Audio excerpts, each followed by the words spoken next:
si Professor Cielo Magno. Magandang umaga po, Professor Cielo Magno.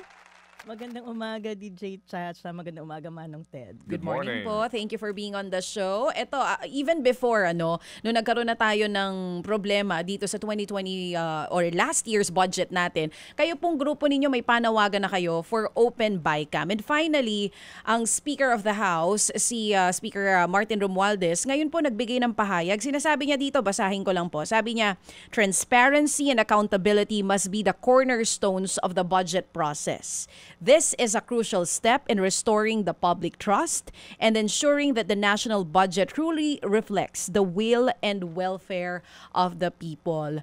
Professor, paano po ba natin tatanggapin itong pahayag na ito? Nitong nakaraan, isa po sa mga inaakusahan ng pagmamanipula ng budget ay yung mismong Speaker of the House. Alam nyo, DJ Chacha, hindi talaga madaling tanggapin yung statement ni Speaker kasi nung 2025 budget, more or less sinabi na rin nila na gagawin nila yan eh. Yung opening ng BICAM, public nga, naka-attend ng media, ang civil society, pero lahat ng desisyon, lahat ng diskusyon ay ginawa sa parang subcommittee na ang miyembro lang ay si Speaker, si Senate President, yung chair ng Finance at saka chair ng APRO. Wala namang nakita yung taong bayan, tapos bigla na lang na-finalize. At ito nga yung budget na kung saan kulang-kulang ang pirma ng final BICAM report. Kaya hindi po kapakinipan-niwala yan unless makita natin talaga na nangyari itong open BICAM. Meron nga tayo mga specific kung ano bang ibig sabihin natin ng open BICAM na kailangan lahat ng diskusyon nangyayari doon sa bicameral committee. Kung magkakaroon ng working group, ang working group dapat nagre-report sa bicameral committee. Itong BICAM na to ay kailangan napapanood ng lahat ng tao, naka-live stream, may minutes ng meeting at nakalagay kung sino yung mga nagsabi ng kung ano. At yung pangatlong punto ko po sa BICAM, hindi lang yung budget yung pinag-uusapan, yung isang video nga po na pinost ko online ang example ng isang batas na lumusot. At yung pong sa coal na pinag-uusapan natin na ngayon ay very problematic kasi may mga congressman or senador na nagpa-delete ng provision na ngayon ay nagiging dahilan para hindi magbayad ng tax ang coal mining companies. And we're talking about billions of pesos. So, pag sinabi po natin open BICAM, hindi lang sa budget, kung hindi BICAM ng lahat ng binubuong batas ng gobyerno. So para po sa inyo, these are all just talks. Kumbaga, Yes. malayo sa katotohanang mangyari po ito. Yes. Dahil nakita naman na natin historically hindi nagawa. At yung isa pang importanteng bagay, dapat hindi lang din House of Representatives ang nagko-commit. Dapat ang Senado rin na natiling tahimik, ay dapat nagbibigay ng commitment sa open BICAM. Oo. So paano po natin masisiguro na hindi lang tayo pinipress release po dito, hindi lang ni Speaker, maging ng iba pang members ng Kongreso. Paano natin masisiguro na mangyayari po talaga ito sa susunod na budget hearing? Meron po bang lalagay ba yan sa rules na dapat #open BICAM talaga? Anong po pwedeng gawin? Yes. Actually, kaya po ni-revive ko uli yung panawagan natin dahil magbubukas na ang bagong Kongreso. Magdi-discuss sila ng rules nila. So, dapat po sa rules na yan, i-reflect na mismo. Kasi sa kasalukuyan po, walang provision sa rules kung paano nga ba ang Bicameral Conference Committee. So, kung tunay ang commitment na to, dapat ma-reflect sa rules ng House at ng Senate na ang BICAM ay dapat bukas at naka-live stream at may minutes ng meeting na accessible sa taong bayan. So kung babaguhin po yung rules, kung kayo po ang magsasuggest bilang kayo mismo ang talagang matagal nang lumalaban na gawing open yung BICAM, ano exactly ang dapat ilagay sa rules? Dapat po may provision doon na nakalagay that the Bicameral Conference Committee shall be held publicly and open to the participation of the public and the media. All discussions should be finalized in the Bicameral Conference Committee, and the detailed minutes of the Bicameral Conference Committee should be made available to the public as soon as possible. And malinaw po that this refers to all bicameral committee meetings conducted by the House of Representatives and the Senate. Pag hindi po nangyari yan, ay aaraw-arawin natin sa social media yung panawagang open BICAM at siguro linggo-linggo magbibigay ako ng mga halimbawa kung gaano nangyayari ang corruption sa Bicameral Conference Committee meeting. O kung sakali man, tumugon sila dyan po sa suggestion ninyo na ito ang ilalagay sa rules, ano pong epekto nun sa magiging budget natin taon-taon? Oo. Alam mo malaking epekto niyan, no? Kasi kung babalikan natin anong nangyari sa 2025 budget, sa Bicameral Conference Committee po na isingit yung pagpapalaki ng budget ng DPWH to 200 billion pesos. Diyan po sa BICAM nangyari yung nawalan ng budget ang PhilHealth. Diyan din po sa BICAM nangyari yung nawalan ng budget ang mga malalaking infrastruktura at nalipat dito sa unfunded appropriations ng budget natin. Yung pong isang kinukwento ko nung weekend, hindi ito budget, pero tungkol sa tax law, kung maalala nyo yung train law, matagal na kasi, 1976, meron tayong batas tungkol sa coal na sinasabing income tax lang ang binabayaran niya. Pero kasi ang mining dapat nagbabayad ng excise tax at iba't iba pang tax. So sa under the train law, nagkaroon ng very specific provision na ang coal mining dapat nagbabayad na ng excise tax beginning ng 50 pesos, magiging 100, dapat ngayon 150 pesos na. Tapos sa dulo ng batas nakalagay dyan, repealing clause, pinapawalang bisa ang PD 972. Alam mo DJ Chacha kung anong nangyari? Nag-BICAM, nawala yung repealing clause.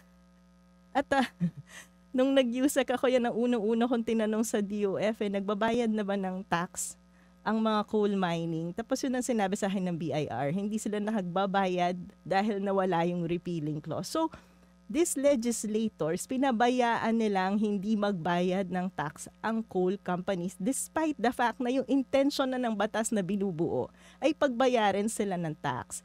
Halos kung sinimulan ng pagbabayad na yan noong 2018, dapat halos 12.7 billion na ang nabayad ng Semerara. Ngayon, magiging dalawa na ang major coal companies sa Pilipinas. Ito yung Semerara at saka San Miguel. Patuloy pa rin walang pagbabayad ng tax. Yan ang nangyari sa BICAM. Imagine, isang congressman or isang senador lang ang nagpa-delete ng provision na yun. Napakalaki ng implikasyon sa tax system natin. So, kailangan po talagang maging transparent yung BICAM na yan para nakikita natin kung ano yung mga sinasuggest ng mga congressman at senador natin sa pagpa-finalize ng mga batas. So, hindi lang po ito may kinalaman sa budget. Kumbaga, maging doon sa mga batas na kanila pong ipinapasa, malaki pong epekto nito. Meron pa ako isang example. Gusto mo pa ng isa? Sige po, bukod dito sa coal mining na binabanggit ninyo. Oo. So, coal mining, hindi po yung nagbabayad ng tax, excise tax. Tayong mga mamamayan, laging nagbabayad ng tax, di nakakatakas. Ito mas recent. Mining uli kasi nakaka-finalize lang ng fiscal regime sa mining. Dun sa Senate version, may provision na dyan. Kasi sa Indonesia, ang tagal ng binan yung pag-export ng lupa.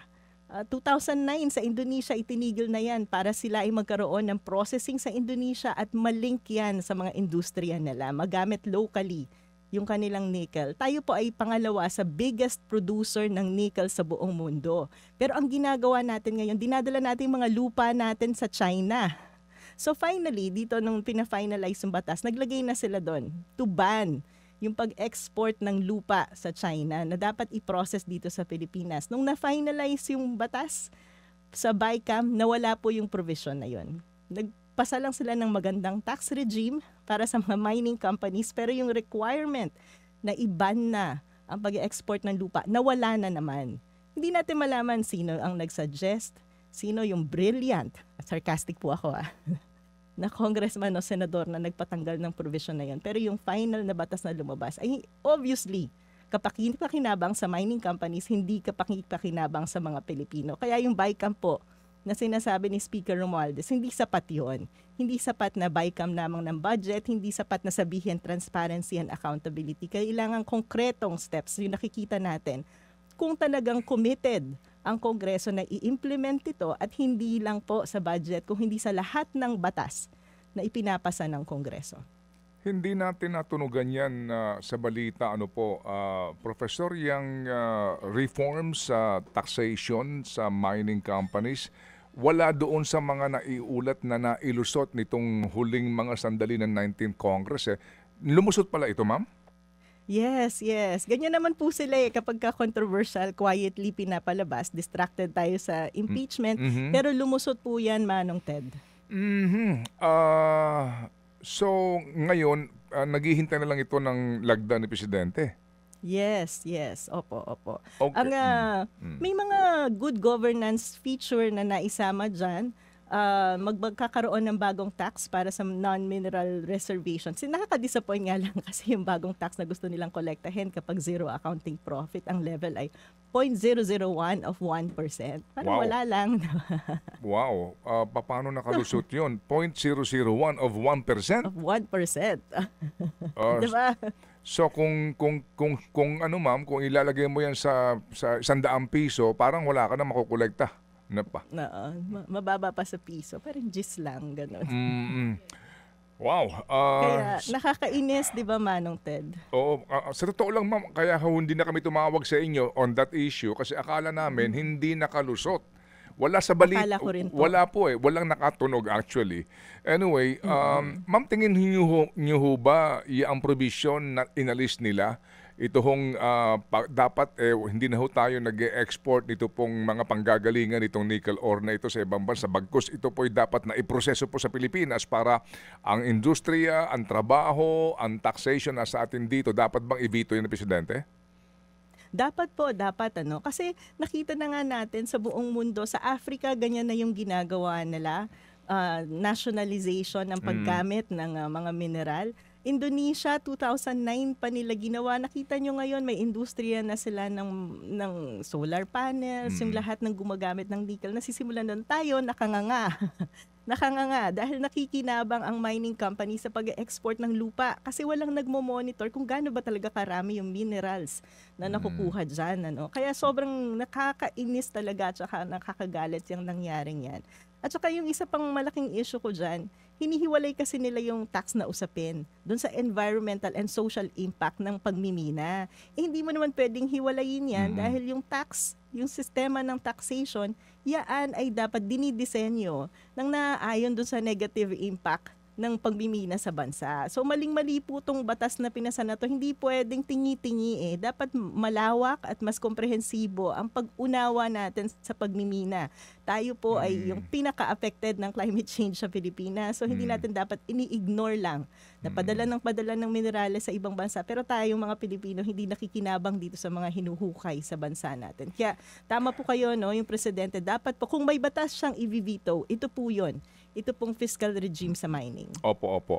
Ang siste nga kasi dahil po hindi transparent ito, hindi mo rin alam kung sino-sino talaga ang nagsulong po nito dahil hindi naman may tatanggi na kung ikaw yung malalaking mining company at ang iyong pangunahing negosyo export itong mga lupang binabanggit ni ni professor, matindi dito yung usapin ng pera, no? Kaya maghihinala ka talaga. Ano ba, 'di ba, kung interest ng bayan, oo, at interest nitong mga nasa minahan at yung dayuhan na pagpupuntahan itong mga lupa na binabanggit ng professor, mamamaya na yung interest ng mambabatas sa usapin ng kita niya sa lobby fund. Tama po. At saka yung marami tayong mga congressman at saka senador na involved din. Sila ang may nagmamayari ng mina. Yung pamilya ni Speaker Romualdez, ang alam naman natin na sila ang may-ari ng Benguet Mines, among the many mines that they own. So, hindi ka na kailangan magduda eh. Kitang-kita na pumasa yung batas na to dahil pabor na pabor sa mga minero at ginawa to quietly at yung provision nga na sana nag-ban na ng pag-export ng lupa sa ibang bansa, lalong-lalo na sa China, ay biglang na-delete dito sa Bicameral Conference Committee. Kaya po ako, Manong Ted, nanggigigil talaga ako dyan sa Bicam na yan. Ayoko po sana ng lip service, masarap sabihin, madaling sabihin, transparency and accountability. Pero nilalabi ko po, lalong-lalo na yung mga bagong elect congressman at saka mga senador, na sana i-reflect yan sa rules ng House at Senate. Opo, yung binanggit niyo po na yung coal yung coal tax dati-rate, yan ba ay sa panahon ng 17th o 18th Congress? 2017. 2017 po yan. Opo. Umasa. Opo. So, yan yung train law na pinag-usapan. Kasi po, aware din ako dyan dahil matagal na tayong naglalabi na ayusin ang tax sa sektor na yan. Ang coal po natin, may nagtatanong sa akin, sabi niya, baka ma'am tumaas ang presyo ng kuryente kapag tinax ang coal. Mahigit sa kalahati po ng coal na pinuproduce sa bansa ay in-export sa China. tayo po ay bumibili ng coal sa Indonesia dahil yung quality ng coal natin ay yung low quality. So ang ginagawa nila, hinahalo yung low quality na yan sa magandang quality na nanggagaling sa Indonesia para mas magamit. So ganun po yung nangyayari doon. Okay. Ang inyo pong binabanggit na from 50 pesos to 100 pesos, yan po ba ay sa ano pong measurement? Per kilo? Metric ton po. So Metric, ang excise tax po na ini-implement, pumasa yung batas 2017, pinirmahan ni Pangulong Duterte.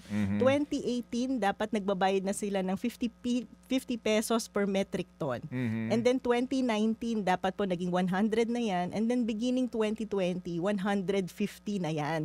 Alam niyo yung nakakasama sa loob kasi hindi naman sa sinisingle out ko ang Semirara Mining, pero kasi po sila yung biggest producer ng coal sa bansa. They account for about 92 to 94% ng coal production. So biruin nyo, kung nagbabayad yan, 2024, dapat ang binayaran nila ay halos 2.5 billion pesos. Ngayong panahon na to na napakaraming utang ng bansa, and you're letting a company get away with this much tax liability sa gobyerno. Di ba nakakagalit? Opo. Naalala ko yan na natalakay po namin. I think kasama dati si, panunungkulan ni Speaker Pantaleon Alvarez, no? Yang train provision na yan. Anyway, sige po ma'am. So sa ngayon po na naandyan na po sila Senator Pamphilo Lacson na isa sa mga nag-advocate din po nitong open BICAM na ito. Siya nga ako may question bakit walang minutes yan, etc. So kahit may pag-asa ho tayo kaya? I mean, kasi in the Senate, nangyari na po yan sa panunungkulan ni itong worst, tama ba ma'am? Ito ho yung worst budget natin 2025? Yes. Opo. Yes. Actually po, Manong Ted, hingin ko nga rin yung tulong kunyo. Kailangan din natin patuloy kalampagin ang Supreme Court kasi wala pa po silang nilalabas sa desisyon doon sa mga kasong isinampa natin sa kanila. Nagkaroon na ng mga diskusyon pero nakakatakot po kasi na hindi madesisyonan yung constitutionality ng 2025 budget kasi kung halimbawa madelay ang desisyon dyan, baka mamaya sabihin nila moot na. Dahil nagastos na yung pera.